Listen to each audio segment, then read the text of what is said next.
Let's start with Stephanie Davis, who's an actress and a friend of Caroline Flack. She now leads a campaign for Caroline's Law, and that aims to change the way that the media interacts with celebrities. And Stephanie's on the line now. Stephanie, thank you for your time. It is, we should start by saying, of course, a very, very sad weekend for you.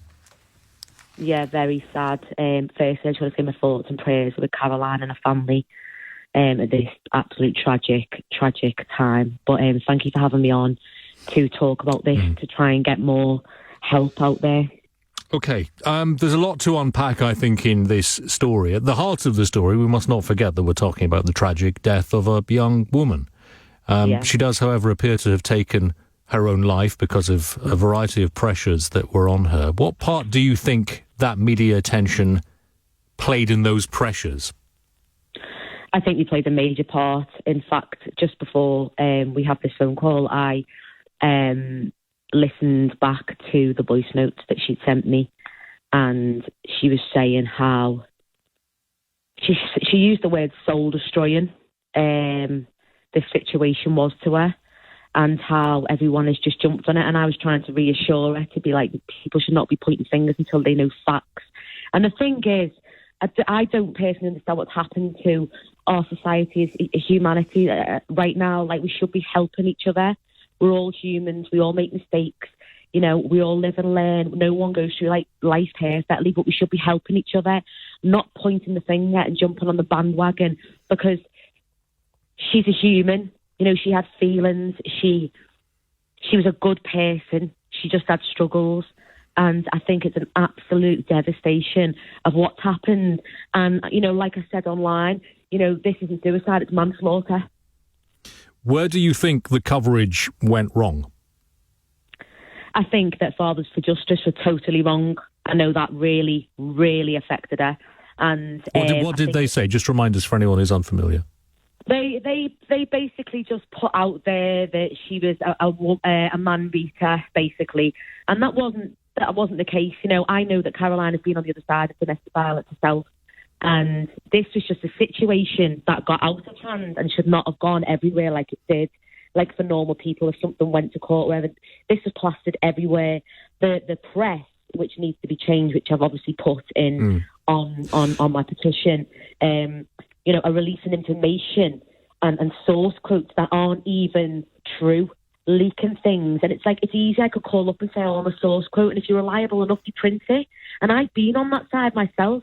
I've been through what she's been through. I've been suicidal. I've tried to take my own life. I've had the press print lies about me, and I cannot describe how helpless that feeling is.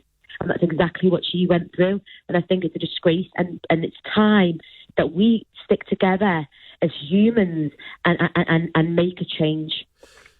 Let's talk a little bit about the decision to prosecute. Now, it feels a little bit to me that in a parallel universe, let us imagine that a decision had been made not to prosecute in this alleged case of domestic abuse. It feels that we might be having a conversation as to why that decision to cancel the prosecution was made, as if somehow she was receiving special treatment, or if because it was a female who was alleged to have committed this domestic abuse against a man. Are we not at risk of looking at this through the other end of the telescope because of what's happened? But that's not happened, has it? This has happened, and this is it, and it's not what if, because that situation hasn't happened. This is what we're dealing with. And, you know, I think it was very clear that Caroline had her struggles and was struggling. She wasn't a bad person. It was a bad situation that completely spiraled out of control with the media. You know, the blood, whoever, them, I can't even words I want to use for these people that stole photos of the blood, which was her blood. They printed things without facts. Right, and I'm not a psychologist, I'm not the police, I'm not saying what I say is right. All I'm saying is, I mean, have you never made mistakes before? Of course no one I have. ever made mistakes before? Of course I have. The question, well, there's two questions. It's about whether you think the CPS should have gone with the prosecution, and secondly, and I don't think there's much doubt about this, the way that the media treated her during the reporting of that prosecution and subsequent to it was obviously outrageous. Yeah, well, I honestly, I've had no help off the police, so I have my own opinions on them anyway, and don't think they're that much help, to be honest. You weren't, in my case, And it's one of them, like, you can what if it or you're like, but this is what happened. CPS decided to carry it through, and I really believe they got it wrong. This is not someone who was a bad person, man. She's just had a hard time in the media, and like us all, we mess up sometimes, and this should never have happened to her. And no matter what happened, she did not deserve for her life to be over. Let's talk then about the petition which you have launched, the campaign for Caroline's Law. You want to see media treatment of people, of human beings, I guess, and all sorts of circumstances changed, don't you? Yeah, it's created quite a storm. We've had over 1 million views in less than 24 hours. Over 200,000 people have signed it now. And, you can find it online. It's on my bio, on my Instagram as well, Stephanie Davis 88. I've tweeted it. I think a lot of other celebrities have been, as you would have seen, have been putting it everywhere. But if you could just take a minute to sign it and verify it on your email, it will make the biggest difference. And so that link is on your Instagram, it's on your my Instagram, Twitter, it's on my Twitter, as well. yes. And yes. Before I start even with the Caroline's Law, what I want to do, I'm on about Britain at the moment. There is an epidemic in suicide, right? It's become an epidemic, and it needs to be changed all around. The NHS needs more funding for mental health. There needs to be people in schools. People are slipping through the net. There needs to be a lot more help. But for Caroline's Law, and what I really strongly stand by is these facts of that they should not be allowed to be releasing information that there is no evidence for and that is therefore false. Printing source quotes from anyone or an unreliable source. Invading privacy and sharing private information that is detrimental to the celebrity, their mental health and those around them. Paparazzi taking pictures and printing images without permission. Releasing an individual's private, medical or health-related information or their sexual orientation. Releasing articles about leaked explicit photos, videos and revenge porn. Stricter legal boundaries regarding unwanted trespassing nearby where the person is residing or staying at that time.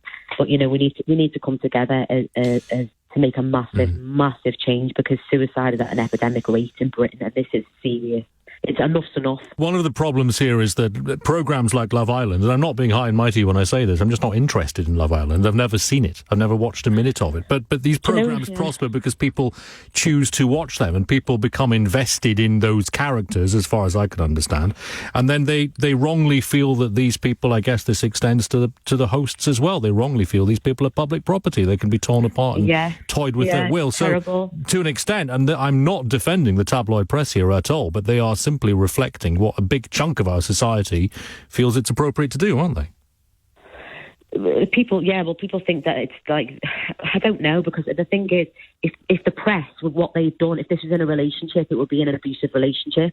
Like it's been totally wrong what's happened on every single level. And I know for myself, obviously I've been an actress and in TV since a very young age, grew up in the media, in the spotlight.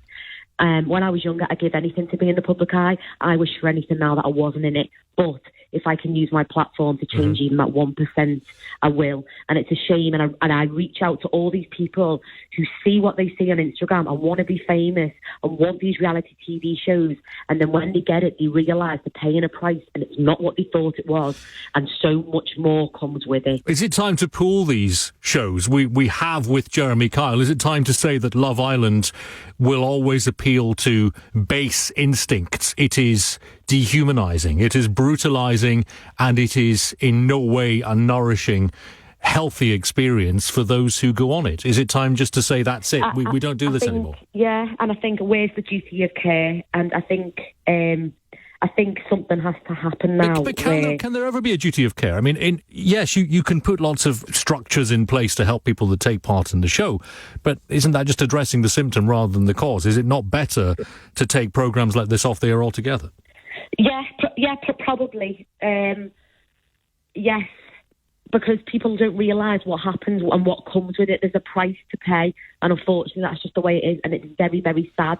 But for all these contestants, a lot of the Love Island contestants that have come through, ones that I'm speaking to now who've all struggled afterwards with the mental health, Sophie, Mike, other suicides that have happened, I just want to urge people to remind each other that we are humans, we have feelings.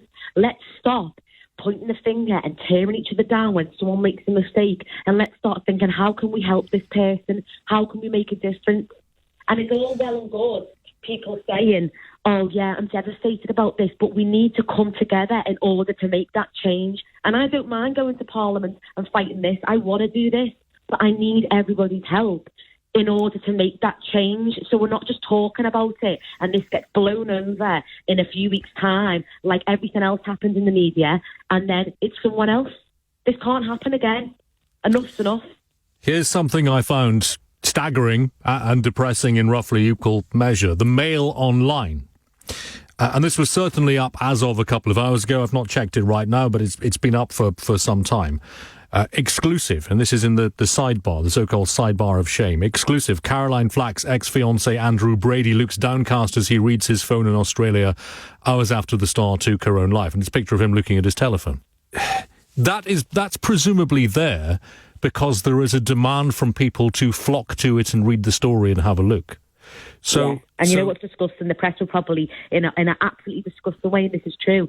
You know, when she died, they wouldn't have to be like, this is going to make great stories, get great views, great likes. The world's gone mad, and it's disgusting.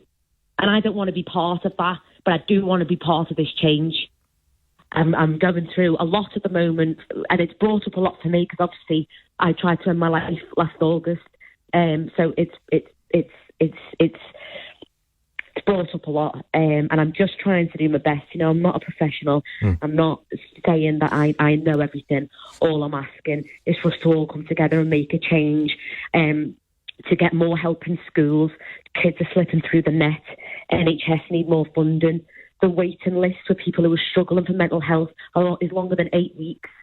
No wonder people are taking their own lives because they can't wait that long. And I know it's hard for people to understand who haven't dealt with mental health. But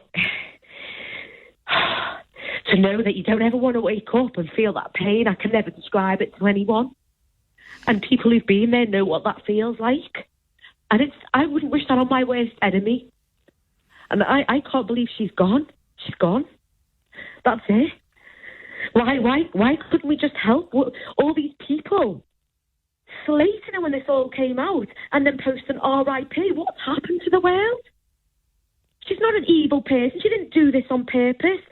I just don't understand the way people view things in this world, and we need to come together and make a difference all over regarding celebrities, safeguarding them, regarding everybody else who's suffering with mental health.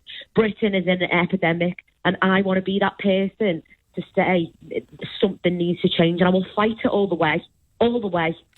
Stephanie, thank you. Stephanie Davis, actress and friend of Caroline Flack. And she's leading that campaign for Caroline's Law. If you follow me on Twitter at Darren Adam, we shall stick the link to that petition that Stephanie talked about up on there in the next couple of minutes. So you'll be able to sign that if you wish.